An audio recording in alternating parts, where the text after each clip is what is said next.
Sapitri Aryadira. Baik, pada kali ini kita akan membahas tentang sistem ekskresi manusia.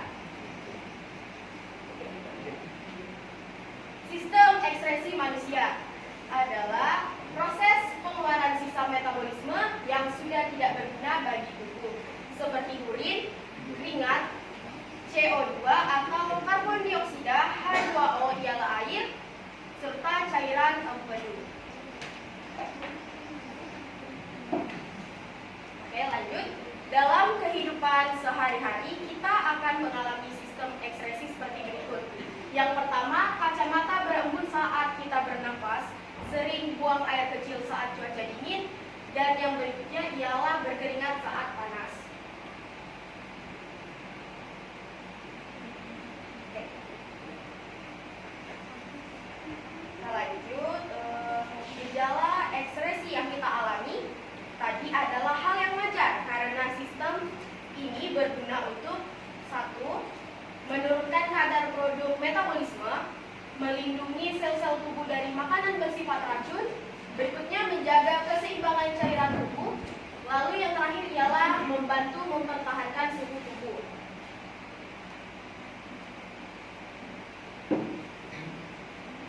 Baik, berikut organ dalam tubuh kita yang menjadi alat atau sistem ekskresi.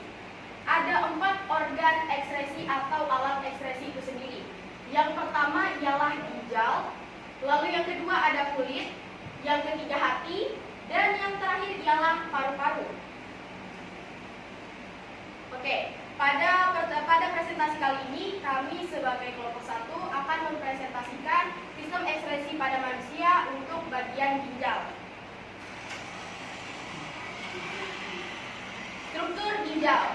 Struktur ginjal terdiri dari korteks, modula, calyx, kapsul fibros, pelvis renalis, dan ureter.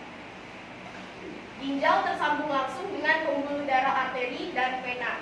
Secara umum, ginjal dibagi menjadi 3, yaitu 1 korteks, terdapat nefron di dalamnya, lalu kedua ialah medula, terdapat tubulus contorius dan collectivus.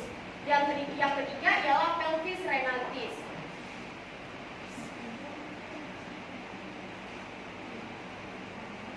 Pada suatu unit ginjal terdapat 1 juta nefron. Nefron merupakan unit fungsional dalam struktur terkecil dalam sistem ekskresi pada ginjal. Setiap nefron terdiri atas badan Malpighi. Badan Malpighi ialah di bagian sini. Lalu ada saluran nefron, yaitu bulatan transparan ini.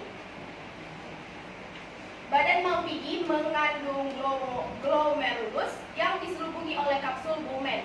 Glomerulus bentuknya seperti anyaman pembuluh darah untuk menyaring darah. Kemudian saluran nefron terdiri dari tubulus proksimal, lengkung Henle, dan tubulus distal. Juga ada pembuluh-pembuluh darah yang disebut tubulus collectivus. Teman-teman bisa melihat di gambar depan ini.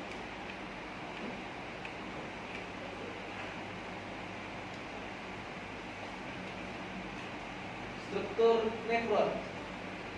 Pada 1 unit ginjal terdapat 1 juta nefron. Nefron merupakan unit terkecil dari ginjal. Nefron terdapat pada bagian korteks dan medula ginjal.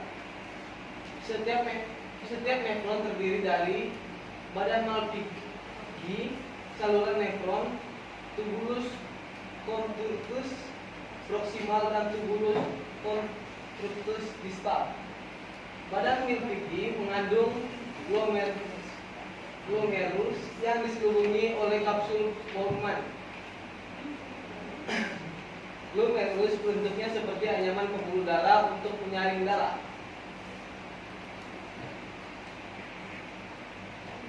Letak ginjal. Tubuh memiliki 2 ginjal yang bentuknya seperti kacang merah. Ginjal terletak di bagian kanan dan kiri tulang pinggang di dalam rongga perut. Letak ginjal kanan lebih rendah dari ginjal kiri karena ginjal kanan harus berbagi tempat dengan hati di bagian atasnya.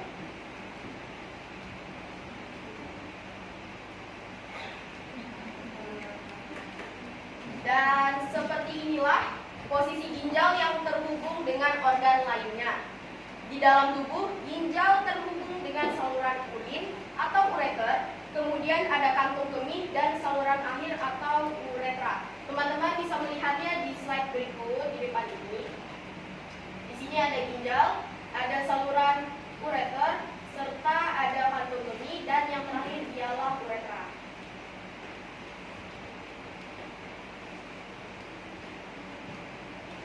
Fungsi ginjal: menjaga keseimbangan air dalam tubuh, membuang sisa metabolisme yang bersifat racun, mengatur kandungan elektrolit, menjaga tekanan osmosis, menjaga asam basa cairan darah, menghasilkan eritropoietin dan kalsitriol.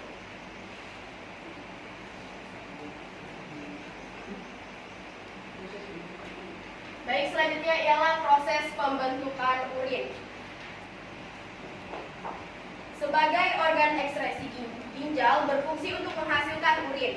Urin dibentuk dengan 3 tahapan, yaitu yang pertama ialah tahap filtrasi terjadi di glomerulus. Terus yang kedua ialah reabsorpsi di tubulus proksimal dan augmentasi di tubulus distal. Kemudian hasil-hasil ekskresi akan dikumpulkan di tubulus kolektivus.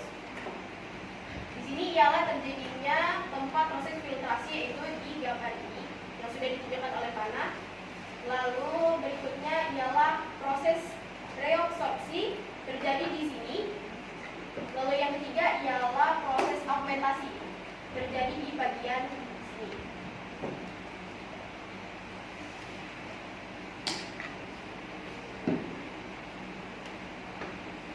Proses pembentukan urin. 1. Filtrasi penyaringan. Filtrasi penyaringan darah pada glomerulus menghasilkan urin primer, glukosa, asam amino, air, garam mineral. 2. Reabsorpsi penyerapan kembali zat-zat yang masih diperlukan setiap seperti air, glukosa, asam amino, ion, natrium, kalsium, kalium, dan klor. Menghasilkan urin sekunder, tepatnya di tubulus proksima. 3. Augmentasi penambahan zat yang sudah tidak berguna lagi dan menyerap kelebihan air ADH. Menghasilkan urin sesungguhnya: air, urea, asam urat, kreatin, garam mineral, zat warna empedu. Terjadi di tubulus distal.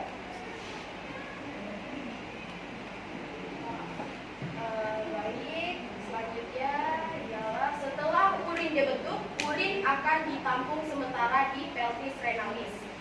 Kemudian dialirkan ke ureter dan disimpan sementara di kantung kemih. Jika di dalam kantung kemih tersimpan urin sekitar 200-300 ml, akan timbul refleks, rasa ingin buang air kecil. Urin pun dikeluarkan dari tubuh melalui uretra. Jadi proses pengeluaran urin mulai dari ginjal, ureter, kantung kemih, dan uretra.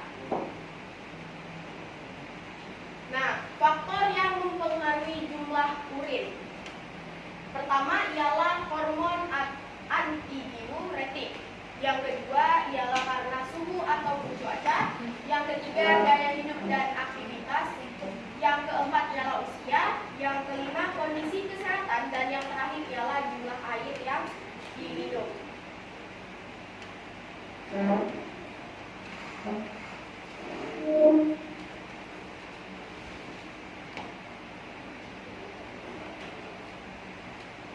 Baik, kesimpulan dari presentasi kelompok kami ialah ginjal merupakan salah satu organ dalam sistem ekskresi manusia dengan hasil ekskresinya berupa urin. Baik, sekian dari kelompok kami. Atas perhatiannya saya ucapkan terima kasih. Wassalamualaikum warahmatullahi wabarakatuh.